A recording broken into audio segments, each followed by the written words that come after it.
I died for about 7 seconds, which, for the record, is more than enough time to regret your life choices. The suit's auto-restart protocols kicked in right after the fall, shocking my heart back into rhythm while simultaneously slapping me in the face with a dose of adrenaline and artificial lavender scent. My visor flickered back online, and I stared up at a canopy of bioluminescent leaves, each one pulsating with a soft blue glow, like nature had decided mood lighting was more important than gravity. A branch cracked somewhere behind me. I didn't move. There was no wind, no ambient hum from the team's outpost, no signal chatter in my ear, just my ragged breath and the sound of something very alive moving very slowly nearby. I had a knife. Technically, it was about the size of a hotel butter spreader and currently jammed in my boot because I'd thought a machete was too dramatic for recon duty. If I lived through this, I was going to file a formal complaint against myself. The branch cracked again, closer. My hand slid toward the boot, slowly. The suit creaked at the elbow, too loud. The movement behind me stopped. Then it spoke. Not loudly, not with menace, but with absolute terrifying calm. Your skin is leaking. I froze. My cheek was slick blood, probably from the fall. The voice hadn't come through any known comm system. No translation overlay. It was just there inside my helmet somehow, but not transmitted. Local, organic. I rolled onto my side. Bad idea. My ribs screamed, my HUD flashed something dramatic in red, and I got my first glimpse of her. She was facing away. Still. Silent. Surrounded by the glowing flora like she'd been placed there intentionally. Her form was unmistakably human-shaped, right down to the long, narrow fingers that held a strange, spiraled staff made of what looked like hardened crystal and vine. But her ears, long, tapering to subtle points that peeked through silvery black hair, ruined the illusion. That and the fact she was barefoot in an environment that melted carbon steel boots like marshmallows. My voice rasped, caught between caution and concussion. Beautiful. It wasn't a line. It wasn't even intentional. It just slipped out like the stupid thoughts that follow you through blackouts or just before explosions. She turned. Slowly. Deliberately. Like she was choosing which era of human history she was about to destroy me in. Her face was symmetrical in the way that made mathematicians cry. Skin like burnished porcelain. Eyes damn. Those eyes, amber and gold layered like liquid algorithms. She stared at me for what felt like half a lifetime, and then tilted her head, as if processing a language she already knew but found inconvenient. That better not be a mating call, she said. I blinked. Then again, the adrenaline hadn't worn off. Maybe this was a hallucination. I'd eaten a protein bar on the shuttle that smelled vaguely of copper and self-loathing. No. Just surprised. Thought I was dying, might still be. What is this place? She didn't answer. Instead, she stepped forward and the staff glowed faintly at its tip. Not menacing. More like a mobile Wi-Fi node with judgmental tendencies. Your speech patterns are erratic, she said. You require stabilization. I require a beer and 3 vertebrae realigned. But let's start with stabilization, sure. A soft hum built in the air. The staff's glow intensified, and suddenly my suit was rebooting again. I slapped the side of my helmet. Okay, whatever you're doing, it's activating my diagnostic feed. That is deliberate, she replied. Your circulatory pressure was collapsing. Now it is not. Are you healing me? She didn't respond. She simply turned and began walking. I lay there, bleeding slightly less, trying to decide if following a mysterious, barefoot alien woman deeper into a glowing jungle was the worst idea I'd ever had. It ranked high. Naturally, I got up and followed her. We moved through the foliage in silence, my boots crunching, her steps almost soundless. The plants pulled away from her as she passed, literally leaned back. One even hissed at me. I hissed back. It didn't help. The terrain shifted. We came to a ridge overlooking a vast, bowl-like basin filled with crystal structures that pulsed with internal light. Not artificial, not built. They'd grown, I realized, like coral or living architecture. At the center, a larger spire towered into the sky, humming faintly, like it was tuning itself to some frequency I wasn't evolved enough to hear. The woman stopped. "This is where you stop asking questions," she said. "That seems arbitrary," I said. "Also unfair. I've only asked like 3. She turned, her expression unreadable. "Questions are a human defense mechanism. You think if you ask enough of them, the answers will protect you. Well, sure. Either that or distract the terrifyingly elegant alien woman until I can figure out if she's going to harvest my spleen." A pause. Then unexpectedly she smiled. It wasn't a warm smile, more like a curious twitch of the mouth that said this creature may be too dumb to kill yet. "I do not want your spleen," she said. "Your sarcasm, however, is less useful." People say that. They're usually still laughing when they do. She turned again. "Come." I followed, again. We passed beneath a massive arch where vines coiled like circuits, some pulsing with dim bioluminescence. At the end of a corridor-like path was a doorway, no, not a doorway, a membrane. It shimmered as we approached, and the staff she carried resonated in harmony. She stepped through. I did not. She looked back. "Is this hesitation, ritual part of your mating call too?" I sighed and stepped through. On the other side the world changed. The air felt denser, charged with static but breathable. Light refracted strangely, and my suit read a dozen overlapping atmospheric signatures. Around us were hollowed structures that pulsed like organs, alive and ancient. But it was the silence that hit hardest, not emptiness but listening. Like the entire place was aware of my presence, judging me quietly from some high and terrible place. I turned to her, words failing again. "What is this?" She looked at me, not with coldness now, but something almost like pity. "This," she said, "is where your kind finally learns how little it understands." And somewhere in the walls or the air or perhaps inside my own neural feed, something chuckled. Great. The ruins were laughing at me too. The structure didn't have walls so much as it had intentions. I stepped farther in and every surface responded, not visually, but in ways my suit sensors didn't like. I was getting readings that contradicted basic physics, like spatial compression and bioemotive frequencies in the same square meter. Which, of course, was impossible. I'd heard about this kind of architecture in lectures I slept through and documentaries I lied about watching. "You're going to want to take off your helmet," she said. I blinked. "I feel like that's how horror stories start." "It's how they stop," she replied without looking back. "This place doesn't understand isolation. It reads you better when your face isn't hidden. Okay, but if this thing tries to kiss me, I'm suing the galaxy." I unclasped the helmet anyway, the suit hissing as it adjusted the internal filters. The air smelled faintly like minerals and cinnamon.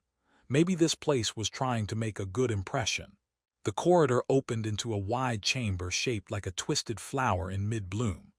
Petal-like formations rose from the floor and ceiling, each glowing with a pulse that matched the beat of my heart. Or it had been until I noticed. Now it felt synced to my anxiety instead, which was inconvenient and borderline rude. "This is a neural archive," she said, walking to a large, thorny-looking pedestal. "Your people might call it a database, but that's like calling a symphony a noise file. Do all your metaphors sound like riddles, or is that just how you talk to humans? I haven't decided if I'm talking to a human yet." Ouch! She raised a hand.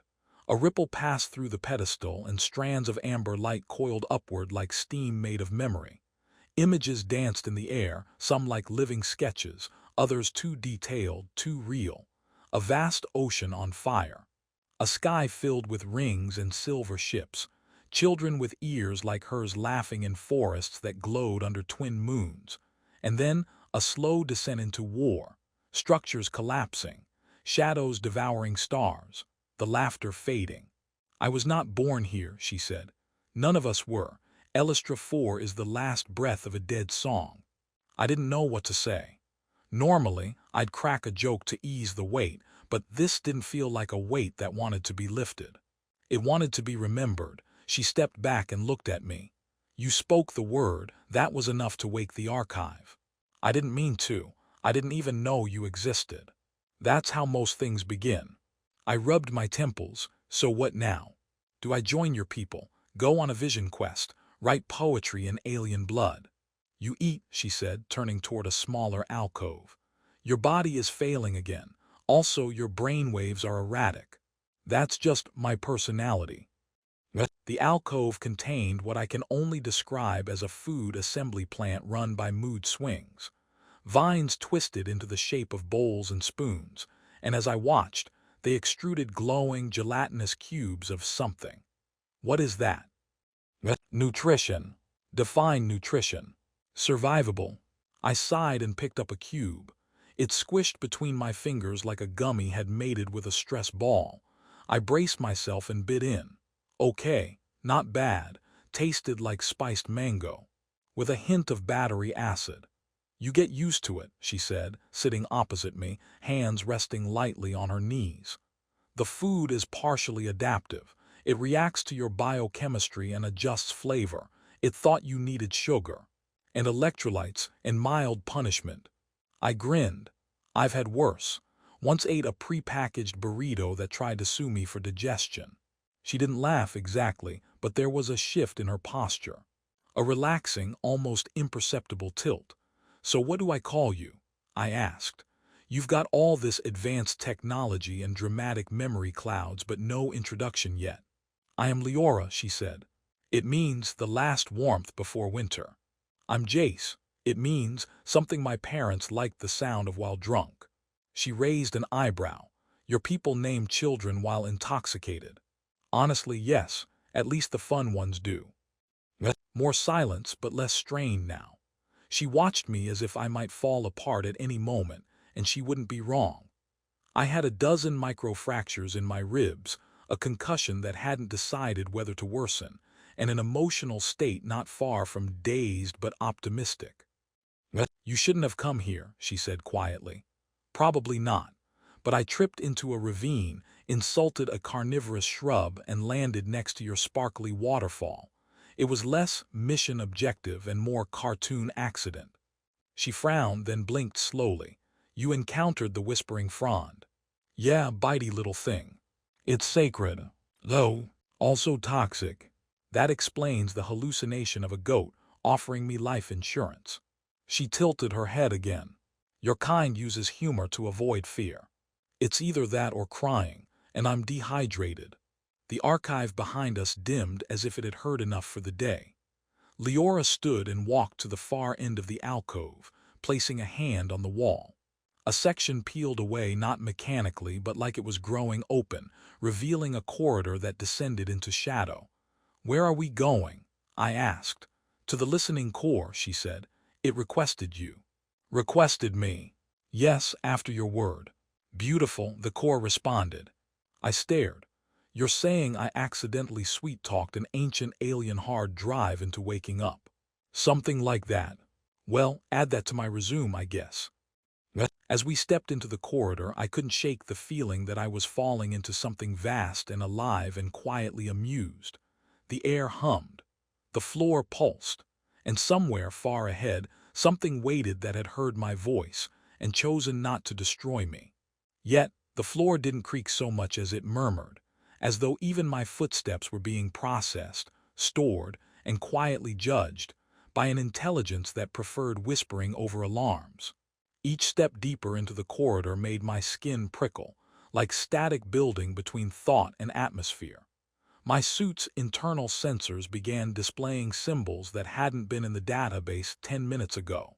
They pulsed in the corners of my HUD like they were learning how to talk to me, one curious glyph at a time. Why do I feel like I'm walking into a therapy session hosted by a haunted spaceship? I muttered. Leora walked ahead, calm as a librarian in an earthquake. The core doesn't haunt, she said. It simply remembers too much.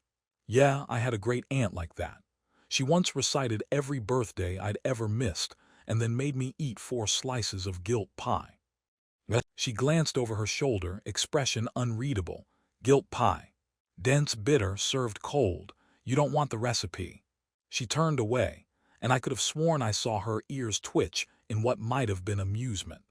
The corridor widened into a chamber that immediately tried to make me pass out. Not from fear, from sheer information density. The walls were covered in shifting lattices of light, data patterns moving too fast for the eye, but not fast enough to be ignored. My brain knew it was watching knowledge. My neurons, however, filed a formal protest and began reassigning resources to survival instead of comprehension. Leora gestured for me to stop. Breathe slowly, let it align. Right, let the ancient, sentient, possibly passive-aggressive archive align with my fragile meat brain. Sure, totally normal Wednesday. A hum vibrated through the chamber. Not sound, something lower, like tectonic thought. The lights on the walls began to slow, coalescing into lines, then symbols, then images, projected memories from no one and everyone all at once. A battlefield under three suns. A sea that breathed. A being made of light and vines offering a seed the size of a human heart to a woman with Leora's eyes. But not her. Older, weary, crowned in ivy. Leora stepped forward. This is the listening core. It preserves what remains of Nerlin origin. Our philosophies, our failures, and our warning. I swallowed hard. Warning is a strong word. The last time someone outside our kind touched the core, she said, it fractured an entire ecosystem. Oh good. I've always wanted to be on a list of people who nearly cause ecological collapse just by showing up. Really pads the resume. A tone rose in the air. It was not friendly. It was not unfriendly either. It was expectant. Something in the center of the room lit up. A spire of translucent material that wasn't there a second ago. The top cracked open like a flower made of algorithmic bone. Within it hovered a sphere, rotating slowly like it was trying to decide which dimension it preferred today. Leora turned to me. It has chosen to speak. Out loud. Or am I about to be emotionally undressed by an ancient sphere? Just listen. The sphere pulsed and my ears popped. Not physically, more like something in my memory got pulled forward without asking permission. I blinked, and suddenly I was standing in a field, except I was still in the chamber. But my senses disagreed. The smell of wet grass, the feel of wind, a sky filled with moving geometry. I looked down and saw myself, not my body but some cleaner version of it, slightly taller, less disheveled, wearing a shirt I'd never afford. A voice echoed all around, smooth, genderless, amused. The word was not protocol, the word was not designation, the word was intent. I turned slowly. Leora was beside me in this projection, but she looked different too. Her usual stillness was gone, replaced by something looser, lighter. She watched me, but it wasn't with suspicion. It was curiosity. Hope maybe, just a glint. You mean beautiful, that word. The pattern of admiration in language reveals anomaly. No threat, no fear, pure recognition. Yeah, I do that sometimes. Accidentally appreciate people into intergalactic first contact. Very on brand for me.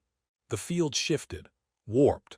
Now we were standing at the base of a mountain made of mirrored metal. Above us ships, dozens. They weren't flying.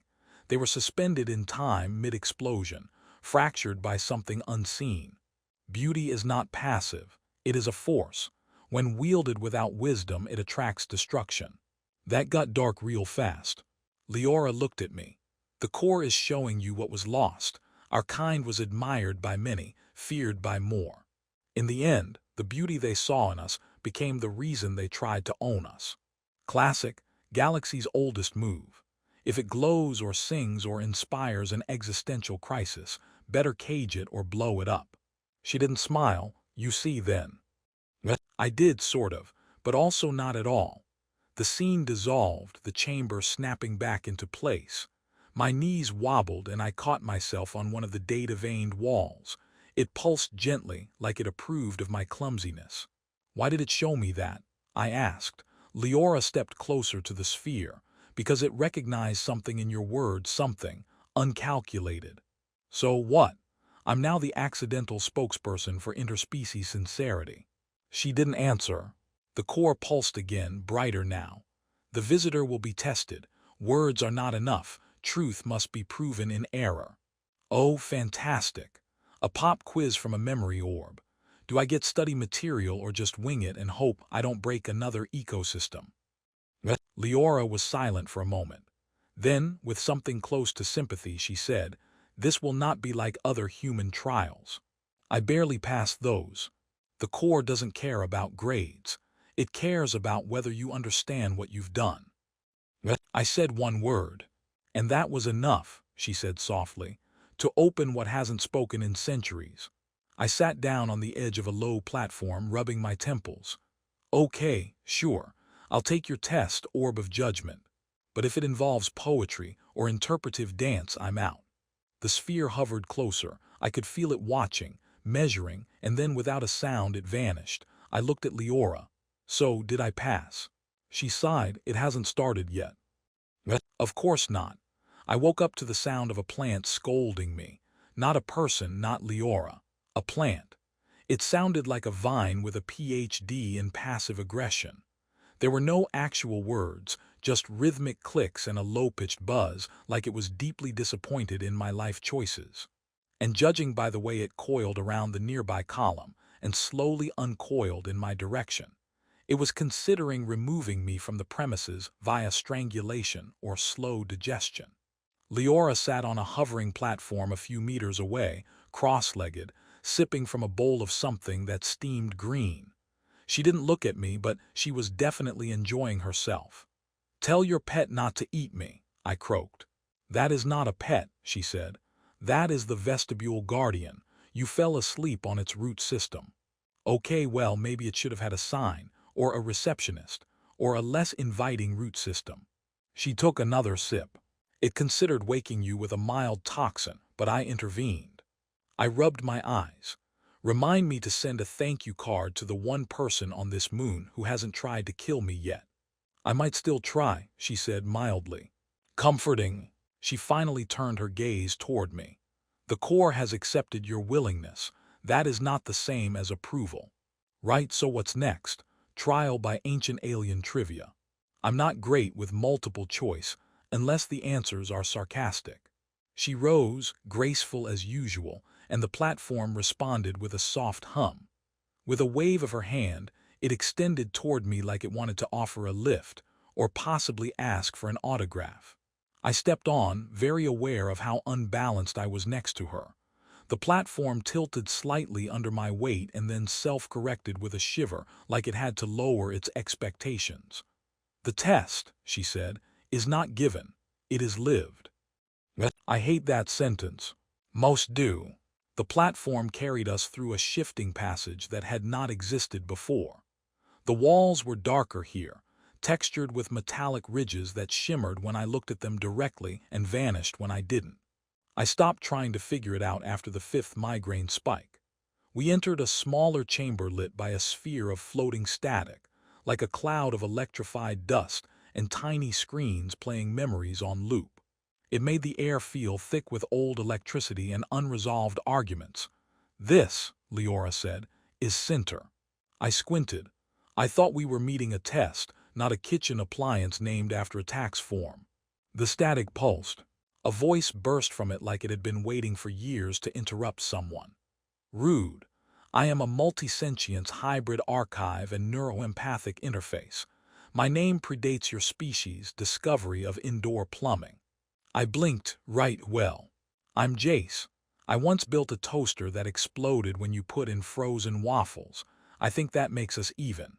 Humor, defense mechanism, mildly charming. "Thank you, I also do impressions." "Not required." Center's static form condensed slightly, forming a vague humanoid shape that shimmered like an unstable hologram. Two glowing slits formed where eyes might be, and for some reason, I felt like I was being scanned for snackable emotional trauma. "You admire Leora." I choked. "Wow, right to it, huh? Your neural patterns during visual interaction with subject Leora display a 7.2% increase in erratic dopamine release and a 14.9% increase in romantic abstraction. You also mumble when she stands too close." Leora didn't move, but I swear I felt her smug silence. "Look, we just met." My brain's still processing the fact she hasn't vaporized me. Incorrect. Admiration is not temporal. It is pattern-based. You formed a hypothesis of her significance within 12 seconds. I threw up my hands. I'd like to file a complaint with whoever programmed you to read feelings like grocery receipts. Accepted. Complaint noted. Subject is emotionally transparent and unskilled in concealment. Proceeding. The chamber dimmed, and suddenly we were surrounded by projections, images and data flying around us, layering the space with histories, faces, sounds. They weren't linear. They didn't play out like memories but more like impressions. Emotions attached to actions, regret woven into architecture. Leora stepped into the swirling projection and touched one of the images, a crumbling structure being swallowed by vines and dust. This was Kater Ven, one of our first memory cities, built with conscious stone, designed to learn as it housed us. Cinter's voice filled in the gaps.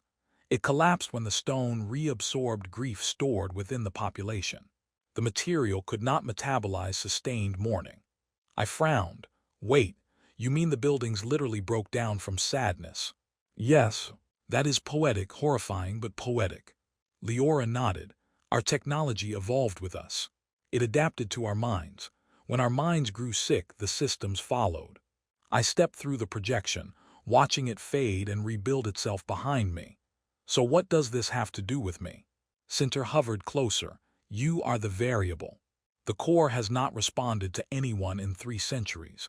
You whispered a single word and created a cascade. This is not normal. Therefore, we test. How? By exposing you to the neural lattice. You will walk memory that does not belong to you. If you break, you are unworthy. If you survive, we continue. Define break. You will know. Oh good.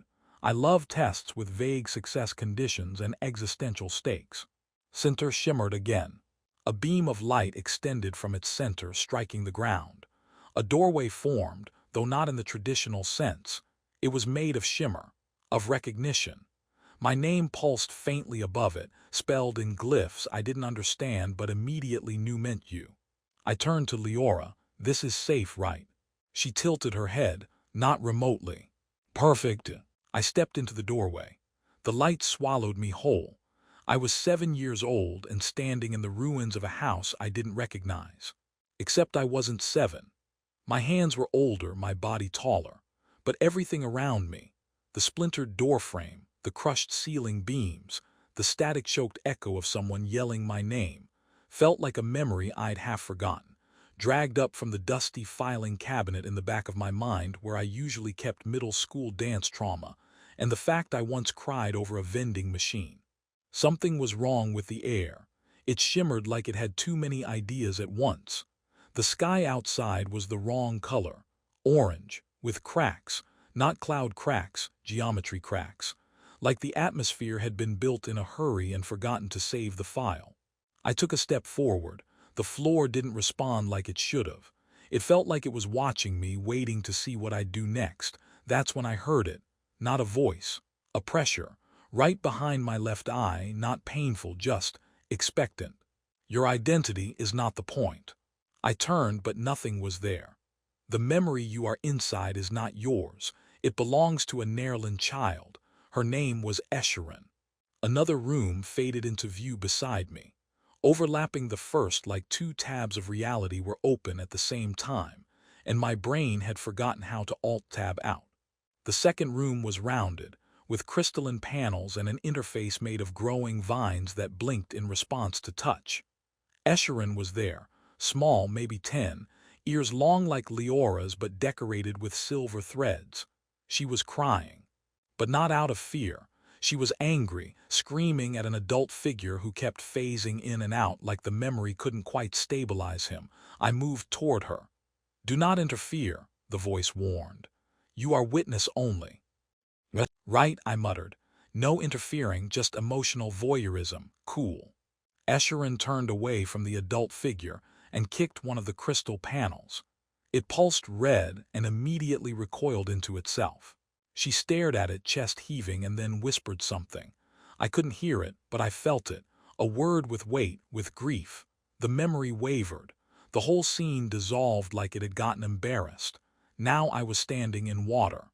Not on water, in it, neck deep, except I wasn't wet. My suit read zero moisture, zero pressure, which made no sense at all.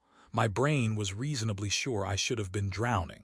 The sky here was full of floating spheres, giant orbs of liquid hovering like thought bubbles that had gotten lost on the way to their comic strip. Inside one of them I saw myself, or at least a version of me. Sitting at a table across from Leora, we were laughing, not the awkward kind we'd managed so far. This was something else, comfortable, earned. The orb pulsed and the version of me leaned forward and said something. Again, I couldn't hear it. Again, I felt it, but this time it wasn't grief, it was fear. The scene faded. Another formed, then another. Rapid fire now. Leora in battle, bleeding light. Me holding something, something burning, something precious. Leora walking away. Me yelling her name. Silence. 1,000 possible endings flashing through simulated futures. I turned in a slow circle. Okay, Cinter, you want me to see what? That I ruin things. That I don't understand what I'm getting into. The test is not to judge your worth. It is to show you consequence. Well, mission accomplished. The water vanished. The ground beneath me turned into stone and wire and memory all at once. I stood before a wall filled with names. Not written, grown into the surface like the structure itself had cried them out. Leora was standing next to me. I stared. You're here, you're real. She didn't answer, just looked at the wall. I stepped closer to her, unsure whether I was still inside the test. Did you know Esherin? She was my sister. The words hit like a slow impact, quiet but massive. She died in the collapse of Kater Ven, Leora said. Because she disobeyed a directive, because she believed her pain could be hidden from the stone. I lowered my head. I'm sorry. She would have liked you, she said after a moment. She was unreasonably fond of chaos. I offered a small smile. Must run in the family. The air pulsed, this time with warmth. Not light, not temperature, emotion. The memory receded. I opened my eyes and found myself back in the chamber. No pain, no water, no crystal vines. Just my own breathing and the faint, almost shy glow of Cinter watching me from above. Leora stood beside me now, actually stood beside me. I checked to make sure I hadn't just hallucinated our conversation inside the memory web. She saw my look. Yes, she said, that was me, the core allowed it. So I passed. Cinter pulsed. You did not collapse. You acknowledged sorrow without fleeing. You saw what could be and did not demand certainty. This is acceptable. High praise, I muttered. Just once I'd like a test that ends in a certificate and maybe a cookie. Leora began walking toward the exit. Cinter is old, it doesn't do cookies. I bet it could if it tried. Do not encourage it. We stepped out of the chamber into a corridor that now felt warmer. Not literally, but somehow more willing. The place had been watching me. Now it was listening. You said this wasn't about worth, I said. But that still felt like a judgment. She didn't look back. Everything is judgment when you walk through memory. The core needed to know what kind of future you carry with you. And she stopped, turned slightly. You carry a dangerous one. Cool, no pressure. She raised an eyebrow. That was humor again. Defense mechanism. She nodded once, then kept walking. Good, you'll need it. We returned to the enclave and nobody clapped. No confetti. Not even a disappointed banner that said you survived a metaphysical stress test. And all I got was this existential clarity. Instead, one of the crystal structures emitted a polite ping, like a sentient doorbell had registered my continued existence. Leora didn't say much on the walk back. I could tell something in her had shifted, just slightly, like a puzzle piece turning without quite locking into place. She kept glancing at me when she thought I wasn't looking. She wasn't good at pretending not to look. Her ears twitched every time. We stopped near the outer ridge of the enclave where the terrain sloped down toward a misty valley. I saw a shimmer in the air and then, without warning, a sleek, silver pod decloaked about 30 feet away. It looked like a bug that had evolved to deliver coffee and data packets. That's one of our survey drones, I said. Well, was. It's supposed to be monitoring subsurface tremors, not stalking you. Leora narrowed her eyes. It is not yours anymore. The drone chirped. I tapped my comm, but it didn't respond to my voice command. Instead, it opened a channel on its own and displayed a tiny hologram of Commander Brex's face. His expression was the usual mix of irritation, caffeine withdrawal, and the suspicion that someone had said something about him behind his back. "Renner," he said, his voice staticky, "you're alive, mildly disappointing. We lost your biometrics 3 days ago." "It's been 3 days." I looked at Leora. She gave no reaction. "Technically," she said, "time is more of a suggestion here." Breck scowled. "Where are you?" "The readings from Elistra 4 are going wild. Core tremors, spikes in photonic resonance. Your suit flagged an unauthorized emotional echo. What the hell have you been doing down there?" I turned away from Leora slightly and lowered my voice. I may have said something heartfelt near a memory-powered superintelligence, and now it's learning about attachment issues. There was a long pause. "Of course you did," Brex muttered. "We're sending an extraction team. Don't argue." "Hold on," I said, stepping toward the drone. "This place isn't just a relic, it's awake." And the Nerlin, the transmission cut. The drone began retracting its antennae and prepping its atmospheric shields. I could already hear the faint hum of another incoming vehicle, probably a shuttle, probably heavily armed. Leora stared at the sky, unreadable. "They are coming."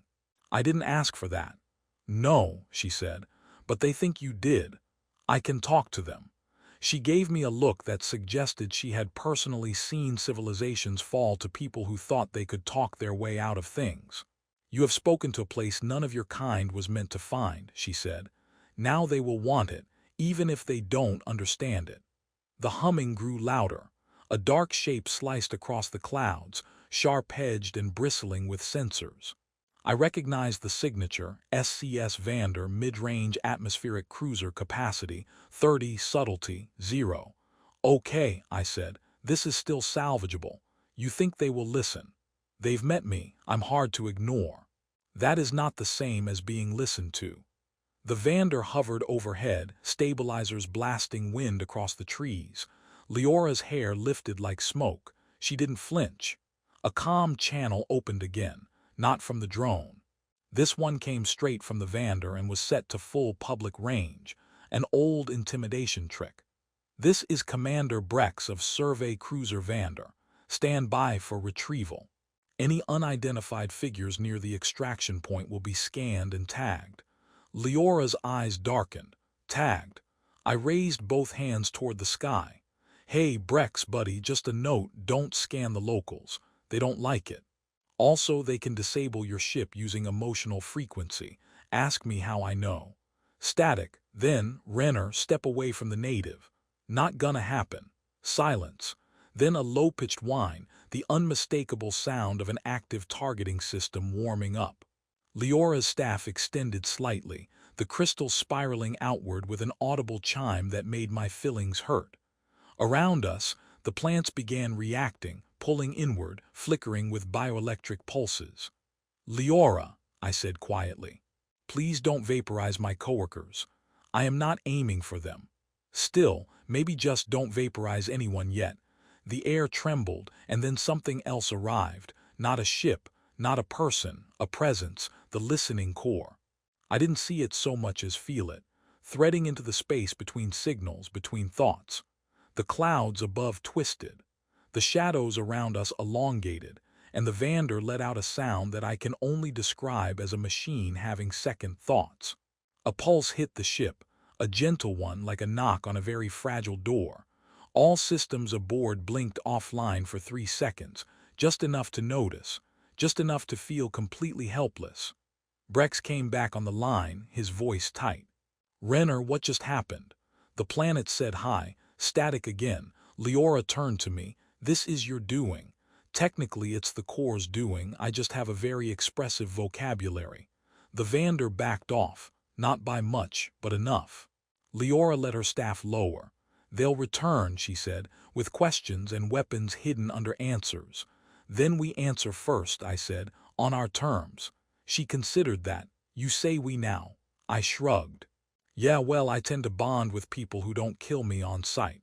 She looked at me for a long moment, then nodded. We begin with tea, she said. Tea. It disarms fear.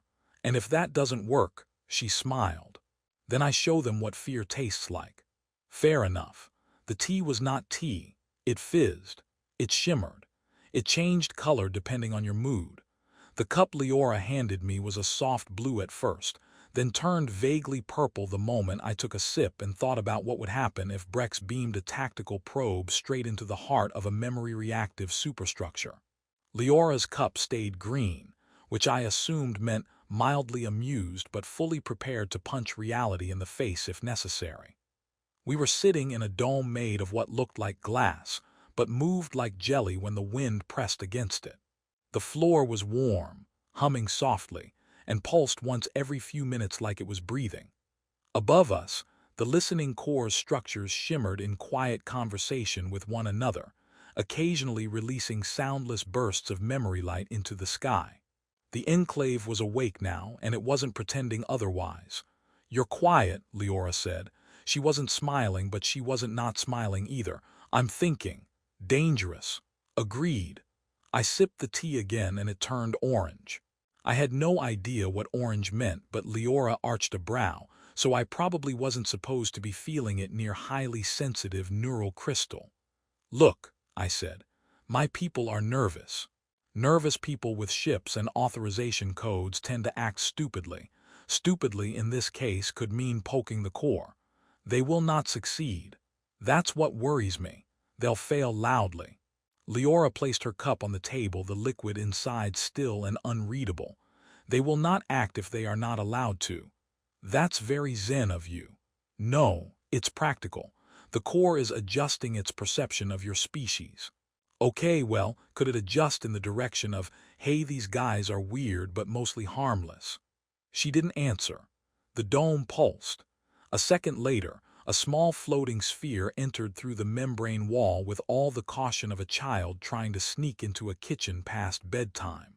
It hovered in front of me and projected a miniature version of Commander Brex's face. Again. This time he looked tense, and for Brex, tense was several notches above threatening to throttle a senator. Renner, he said, skipping hello. We need a sitrep immediately. I'm drinking alien tea that judges my emotions and occasionally tries to teach me about my mother. Brex blinked. What? I'm fine, sort of. How's the ship? We're at 78% sensor integrity. Something interfered with the targeting array. Yeah, that was probably the sentient planet. Brex leaned in toward the projection like he thought intimidation worked better at 6 inches tall. Is it hostile? No, I said, but it's not patient either. I have orders to initiate diplomatic contact if possible. I glanced at Leora. She hadn't moved, but her expression had shifted slightly toward diplomatic contact sounds a lot like conquest in better clothes. I looked back at the projection. We might be able to broker something, but you need to send someone who knows how to listen. Brex made a sound like a clogged coffee grinder. That's not protocol. Neither is waking up a planetary intelligence that's been sleeping since the fall of the Nerlin Empire, but here we are. Silence. Then, reluctantly, we'll send one. Not armed, not armored, just curious. The projection flickered out. Leora tapped the side of her cup, which flashed green again. You're good at this. Thanks, I majored in not dying. A new figure entered the dome a few minutes later, human, young, very nervous. She had the air of someone who had read all the first contact manuals and suddenly realized none of them covered what to do when the tea started asking about your dreams. This is Jun, I said to Leora. She's here to observe, nothing more. Leora regarded Jun for a moment, then nodded. She is afraid. Jun tried to stand tall. I'm fine. The floor says otherwise, Leora added. Jun looked down. The floor rippled under her boots and shifted to a pale gray-green. Jun made a squeak I didn't know humans were capable of and reflexively saluted the floor. I covered a laugh with a cough. Leora tilted her head. Your species salutes architecture. Only when it's sentient, I said, and judging us. We led Jun through the inner structures. She took notes on a pad that didn't work half the time because the core kept subtly adjusting electromagnetic fields around her head. I figured it was a test, or maybe just curiosity. Either way, the readings she was collecting were going to break several science departments back home. As we passed a wall that hummed softly with memory echoes, Jun whispered, "This place isn't dead." "It never was," Leora said. "It only stopped being heard." We reached the core chamber again, the same one I'd entered during my trial. It looked different now. The walls were smoother. The air was warmer. A gentle sound like distant strings played just out of reach. Jun whispered, "It's singing." "It always does," Leora said, "but you only hear it if it wants you to." Jun removed her headset and held it out, letting the ambient noise record into the open air. Her eyes were wide. "We've never encountered anything like this." "You still haven't," I said. "You've encountered someone." The chamber pulsed once, not in threat, not in warning, just acknowledgement. I looked at Leora. "Are we doing this?" She nodded. "We are." I turned back to Jun, who was looking increasingly overwhelmed. "Tell Brex we're ready to talk, but he has to come down here unarmed. No hidden tech, no backdoor comms, no cloaked security. Just him, or someone he trusts." Jun opened her mouth, then shut it, then nodded. She left. Leora stood beside me in the echoing chamber, arms folded, staff at her side. "This will not be easy." "Nope," I said, "but we've got tea and sarcasm." "That's a solid start." She almost smiled again. The core pulsed, waiting. The first thing Brex said when he stepped out of the shuttle was, "This smells like trust issues and moss." I greeted him with a smile that said, "Please don't embarrass us all," and handed him a cup of tea before he could say anything else offensive to the planet. "It's mood tea," I explained. "Try not to think of anything incriminating." He eyed the cup like it might bite him. "Does it read your mind?" "More like it judges your aura, and occasionally shows you a disappointing memory from middle school." He sipped. The tea turned beige. Leora watched with thinly veiled amusement. "This is fine," he said. "It's like regret steeped in mint." "Exactly." The three of us walked through the core's outer structures, where crystalline towers now floated inches off the ground, gently humming with shared memory. The planet had opened itself, but not completely. It was still cautious, still curious, just like us. The diplomatic session happened in what Leora called the Chamber of Mutual Resonance, which sounded important until Brex asked if it came with Wi-Fi. No one laughed, not even the chamber. "I've come to understand the nature of this place," Brex said, formal and stiff. "I've read the reports. The sentience here appears to respond to emotional frequencies." "It doesn't just respond," I said. "It amplifies, it reflects, it remembers you." Brex glanced at Leora. "And you're its guardian." "I am its companion," she said. "Its translator, occasionally its therapist." He nodded, tight-lipped. "And what does it want?" Leora tilted her head. "To be understood, to not be feared, to share if asked with sincerity." Brex looked down at his tea, which had turned a confused lavender. "I don't know if Earth is ready for this," he said. "It isn't," I said, "but we are." He sighed. "You always did have a thing for wild possibilities." "Guilty." "Fine," he said. "What do we do?" "Let it speak," Leora said, "and listen with more than your ears." The core pulsed gently, and a wave of light passed through the chamber, not blinding, not forceful, but whole. It didn't speak in words. It spoke in memories, visions. For a moment, we were all standing in a field under twin suns, laughing with people who no longer existed.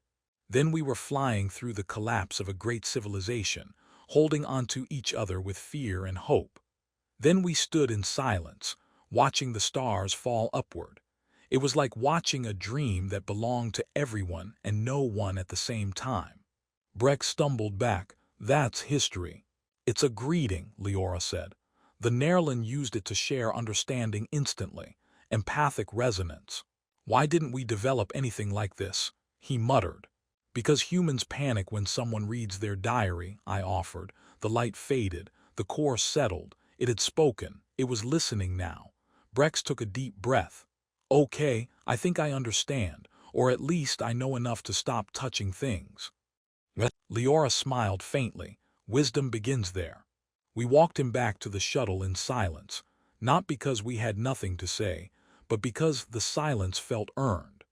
The kind that settles after something ancient, lets you peek behind its curtains, and doesn't ask you to applaud. He turned at the ramp. What happens now? I stay, I said. Brex blinked. Seriously. Seriously, there's more to learn.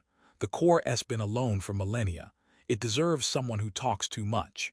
He looked at Leora, then at me. You're not coming back, are you? I glanced at her. I might visit, for snacks, maybe the occasional diplomatic briefing where no one explodes. He grunted, you're insane. And emotionally available now, I added. So that's progress. He boarded the shuttle. Leora and I stood watching as it lifted, then turned back to the enclave. You really intend to stay? She asked.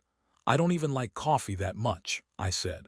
Turns out what I needed was sentient architecture and someone with judgmental ears. She raised an eyebrow. In a good way, I added quickly. She walked ahead of me through the gardens where the plants now glowed slightly in our presence. The core had made peace with us for now. But peace, I had learned, wasn't static. It breathed, evolved. It needed tending like a garden, or a tea ceremony, or a very anxious first date with the unknown. We arrived at the chamber where I'd first spoken without knowing I was being heard. The walls were smooth now, the air warmer. The place felt lived in, familiar. I sat beside Leora on a raised platform that looked suspiciously like a couch. I used to think beauty was a trick of symmetry, I said. She turned, amused. And now? Now I think beauty is a warning. To stay away. To come closer. We sat for a while, not needing to fill the space. The core pulsed faintly behind us. Somewhere in the upper spires, memory glass formed new shapes, stories in progress. I think, I said slowly, that I might be in love with this place. She tilted her head. Just the place. I turned toward her. Her ears caught the light in that way that made my stomach do something deeply unprofessional. Not just the place, I said. She looked at me, studied me in that way she did, quiet, direct, precise. Then she leaned in just close enough to whisper, finally. We didn't kiss. We didn't need to. The core shimmered, and the whole enclave sighed like a book finally reaching its last page. I leaned back and closed my eyes, listening. The world wasn't ending. It was beginning again. And this time I was ready to be heard.